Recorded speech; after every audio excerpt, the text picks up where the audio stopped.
ಮಾಡ್ತಾ ಇದ್ದೀರಿ? ನಮಗೆ ಒಬ್ರು ಏಜೆಂಟ್ ಇದ್ರು, ಬದ್ರಿನಾರಾಯಣ್ ಅಂತ.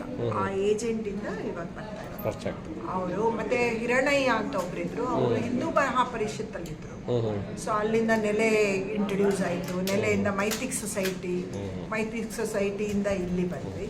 ಇದು ನಮ್ಮ ಮನೆಗೆ ಹತ್ರ ಆಗುತ್ತೆ ಅಂತ ನಾನು ಈ ವೃದ್ಧಾಶ್ರಮಕ್ಕೆ ಇಲ್ಲ ನಾವು ಕಾರ್ಯಕ್ರಮ ಮಾಡ್ತಾ ಇರ್ತೀವಿ ಈ ಥರ.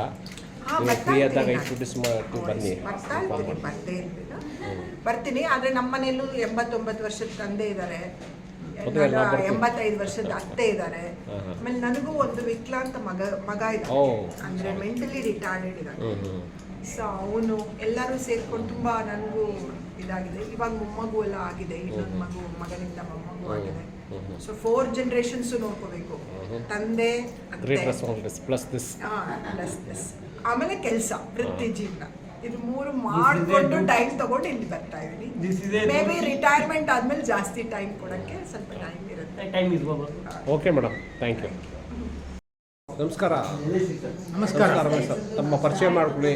ರಮೇಶ, ನಿವೃತ್ತ ಬ್ಯಾಂಕ್ ಉದ್ಯೋಗಿ, IMCTF initiative for moral and cultural training foundation, ಒಂದು NGO. ಈ NGOದ ಕರ್ನಾಟಕ ಪ್ರಾಂತ ಸಂಯೋಜಕ, ಸ್ಟೇಟ್ ಕೋಆರ್ಡಿನೇಟರ್. ವಾನಪ್ರಸ್ಥದಲ್ಲಿ ವಾಲಂಟಿಯರ್ ಅಂತ ಬರ್ತಾ ಇರ್ತೀನಿ. ಸೊ ಇಲ್ಲಿ ದಿವಸಕ್ಕೊಂದು 2 ಸತಿ ಬಂದು ಇಲ್ಲಿ ಜನರಿಗೆ ಏನಾದ್ರು ಬೇಕಾದರೆ, ತೊಂದರೆ ಇದ್ದರೆ, ಸಹಾಯ ಬೇಕಾದರೆ ಇಲ್ಲಿ ಬಂದು ನೋಡ್ಕೊಳ್ತಾ ಹೋಗೋದು. ಈ ದಿನ ಏನು ಪ್ರೋಗ್ರಾಮ್ ಮಾಡ್ಕೊಂಡಿದ್ದೀರಿ? ಇಲ್ಲೊಂದು ಮೆಡಿಕಲ್ ಕ್ಯಾಂಪ್ ಮಾಡ್ತಾ ಇದ್ದಾರೆ. ಸ್ಮೈಲ್ ಅನ್ನೋ ಸಂಸ್ಥೆಯವರು, ಒಂದು NGO, free medical camp for inmates and others. ಸುಮಾರು ಒಂದು 25 ಜನ ಇಲ್ಲೇ ಈ ಒಂದು ಫೆಸಿಲಿಟಿಯನ್ನು ಉಪಯೋಗ ಮಾಡಿಕೊಂಡ್ರು. ಅದಕ್ಕೆ ಸ್ಮೈಲ್ ಫೌಂಡೇಶನ್ ಅವರಿಗೆ ಧನ್ಯವಾದ. Okay, thank you sir.